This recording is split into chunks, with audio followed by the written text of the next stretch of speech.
Cuando hablamos de estratificación social, estamos hablando de cómo está estructurada la sociedad, ¿verdad? Cómo la sociedad se divide en funciones y en estratos se llama. Los estratos son como capas, ¿verdad? De hecho, la palabra stratum en latín significa eso, capas.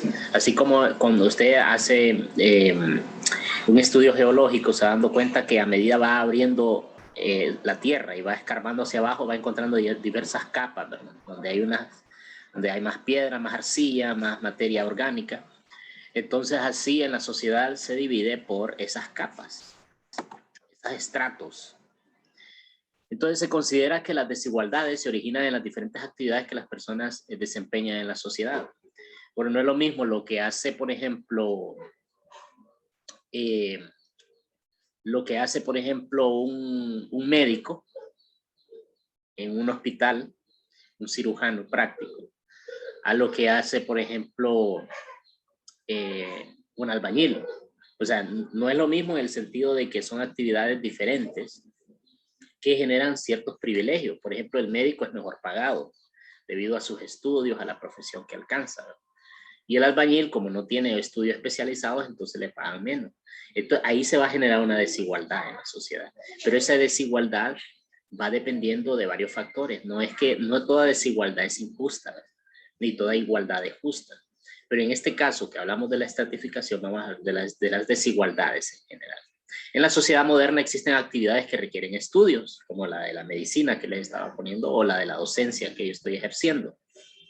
Y existen otras que solo son desempeñadas por su capacidad o por la fuerza bruta. ¿Sí? Entonces, la estratificación social es una forma ordenada que adoptan las desigualdades y las modalidades sociales. Las actividades laborales se ordenan en posiciones inferiores y superiores. Y con esto no significa que una actividad sea más importante que otras, aunque hay algunas actividades que son vitales, ¿verdad? Por ejemplo, en el caso de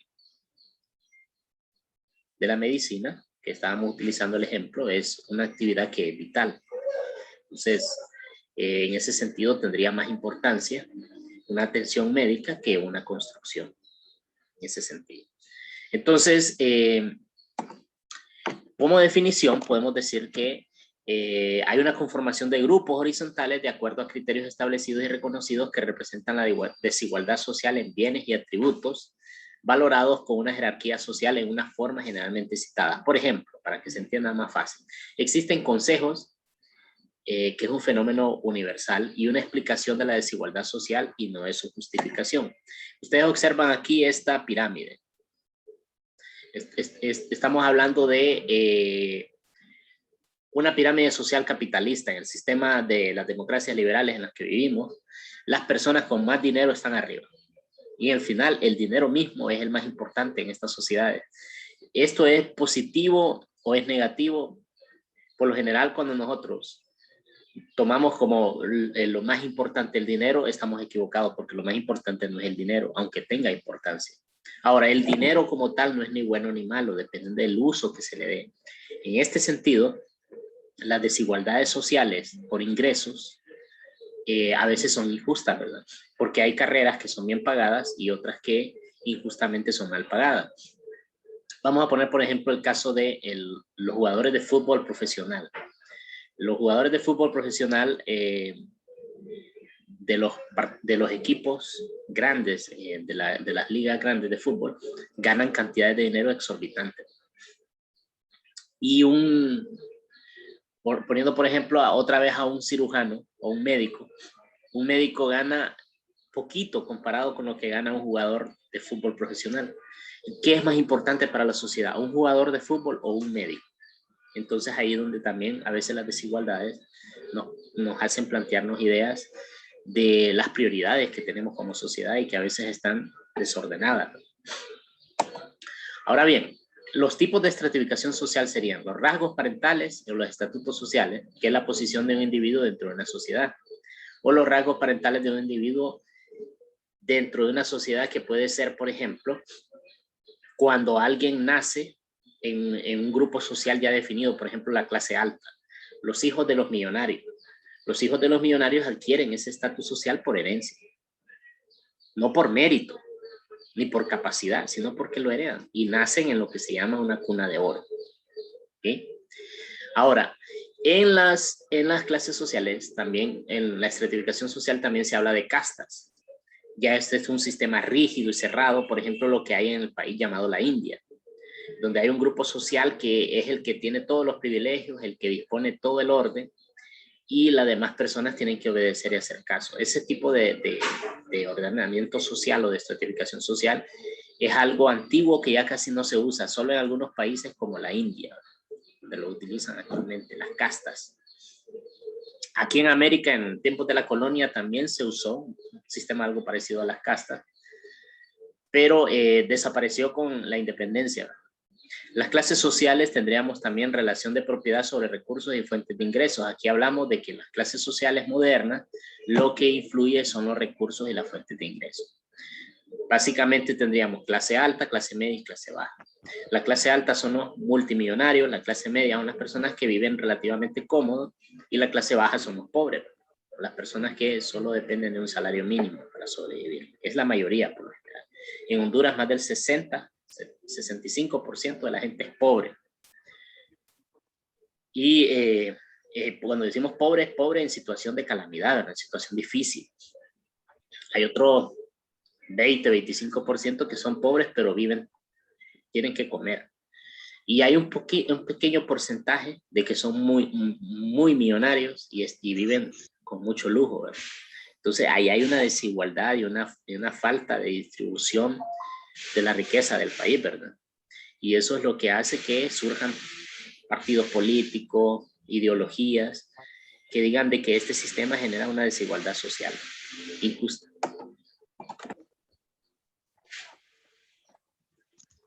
Ahora, hablando siempre de la estratificación social, antes era peor porque antes existía la esclavitud y la esclavitud era algo bien visto, era normal. Entonces, la desigualdad de los individuos era al punto de que eran poseídos unos por otros como propiedad, como un objeto. Tenían esclavos y los esclavos eran como un objeto, los podían matar si querían. Entonces, esto de la esclavitud terminó hasta hace poco. Y hay lugares en África, o en unos lugares del mundo donde todavía hay esclavitud de alguna u otra manera.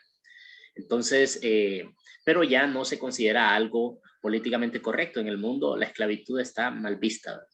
Y la esclavitud como tal, por lo menos en nuestros países, dejó de existir desde hace más de un siglo. ¿Okay?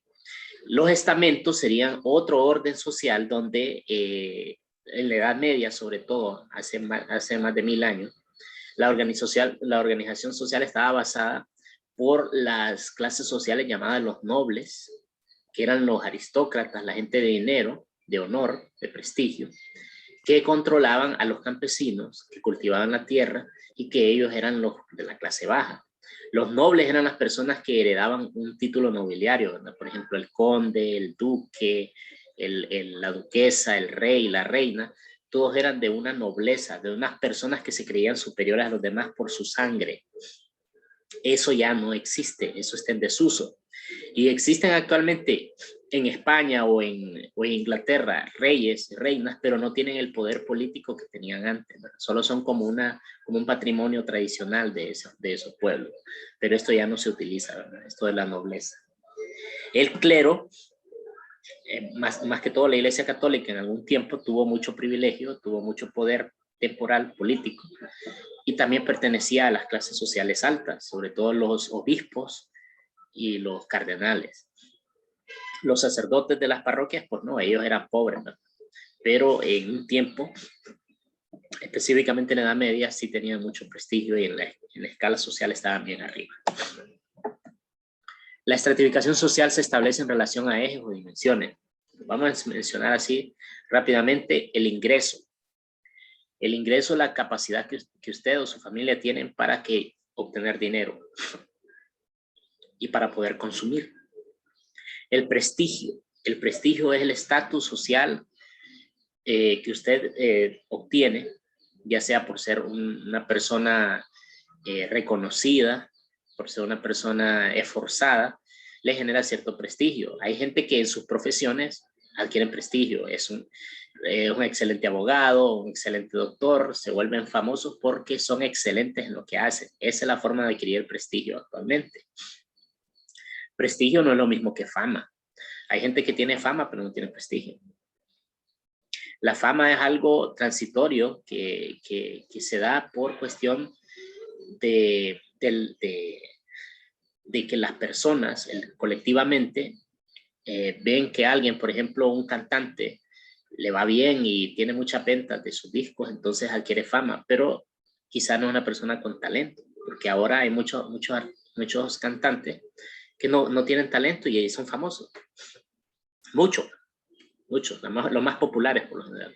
Entonces eso no les da prestigio, les da fama, pero no les da prestigio. Hay que saber diferenciarlo porque es bien sutil. Aparte, esa fama es pasajera y en cualquier momento dejan de ser famosos y otros lo suplantan y hasta ahí se fue todo. Entonces, el prestigio es otra cosa. El poder, que puede ser político, burocrático, ese se obtiene en nuestros países a través de las elecciones y también se puede obtener a través de la influencia del clientelismo político, cuando a los políticos le ayudan a otras personas y les ponen en posiciones de poder. No todas las personas tienen poder en la sociedad de decisión y mucha gente lo que más desea es tenerlo, por eso tienen esa ambición por el poder, que los ciega muchas veces. Otro eje de la estratificación social de la desigualdad es el privilegio, que son honores o permisos que le dan a ciertas personas. Los privilegios. ¿Quiénes tienen más privilegio en estos países como los nuestros? Los ricos. Las personas millonarias. ¿Por qué? Porque ellos pueden sobornar a los jueces, delinquir y evadir la ley. Esto ha sido siempre así. Hasta que mejoremos el país, no va a cambiar esa situación de que algunas personas tienen privilegio ante la ley. Porque legalmente ante la ley todos somos iguales y nos tienen que tratar igual, pero hay personas que cometen delitos y como tienen dinero, las mandan a cárceles especiales. Bueno, si es que las mandan, a la mayoría nunca los meten a la cárcel, pero si los mandan a cárceles especiales con tratos cómodos y todo. Entonces ahí se ve una desigualdad por privilegio. La educación también genera diferencias significativas. Hay personas que llegan a lo máximo de la educación académica, que es doctorarse, volverse doctor en un área. Entonces esas personas van a tener mejor acceso a mejores trabajos, a mejores condiciones de vida y se generan un prestigio, ¿verdad? Entonces ahí también tenemos un factor importante, la educación. La propiedad.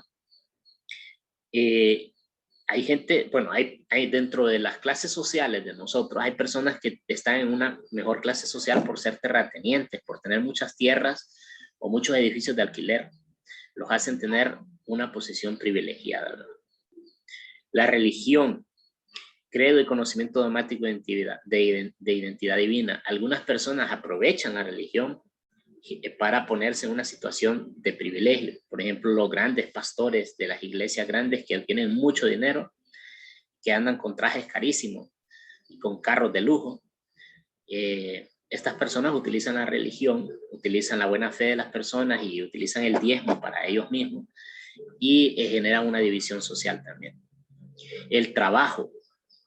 Hay personas que logran tener mejores empleos, mejores trabajos, y a medida van ascendiendo en el trabajo pueden ir mejorando su situación social. O sea que ahí lo que generaría el trabajo es una persona que trabaja, que se esfuerza y que lo valoran, ¿verdad? Porque no todos los trabajos valoran el esfuerzo de la gente, pero si él logra que lo valoren, lo van ascendiendo y puede obtener mejores posiciones. Entonces, esos serían diferentes factores que hacen que haya ese cambio en la sociedad o esa situación de desigualdad. Ahora, los sistemas de estratificación pueden ser abiertos o cerrados. Abiertos cuando todos los individuos podemos cambiar de posición social. Lo que pasa es que esto no aplica siempre. Por ejemplo, una persona como nosotros no puede convertirse en un multimillonario de la noche a la mañana. Podemos mejorar nuestra situación social, esforzándonos, estudiando, siendo personas honradas y logrando cierto prestigio porque somos buenos profesionales, ¿verdad? Podemos ir mejorando un poquito, pero nunca llegar a ser de las personas que están en la clase alta. Por lo general esas personas nacen ahí y ahí se casan entre ellos y solo se relacionan entre ellos. Ahí es un círculo muy cerrado. Entonces, donde hay una movilidad entre la clase baja y la clase media. Es probable que alguien de clase baja pueda llegar a ser clase media, pero no a clase alta. También hay sistemas de estratificación cerrados. Los individuos aquí en los cerrados no tienen movilidad. Por ejemplo, en la esclavitud del amo y el esclavo, era muy difícil que en ese sistema de esclavitud un esclavo podría liberarse. Nacía esclavo y moría esclavo. O en las castas sociales como en la India, que los que nacen en una posición social ahí se mueren y no tienen posibilidad de cambiar de clase social. Entonces, esos son sistemas cerrados. Como conclusión, podríamos decir que la estratificación social es un proceso y el resultado de la división de la sociedad en diferentes estratos o capas. ¿Y por qué se da esto? Porque así somos los humanos. Los humanos somos similares en muchos aspectos, pero diferentes en otros aspectos importantes. Y nuestras actitudes, nuestros méritos, pero también nuestra posición social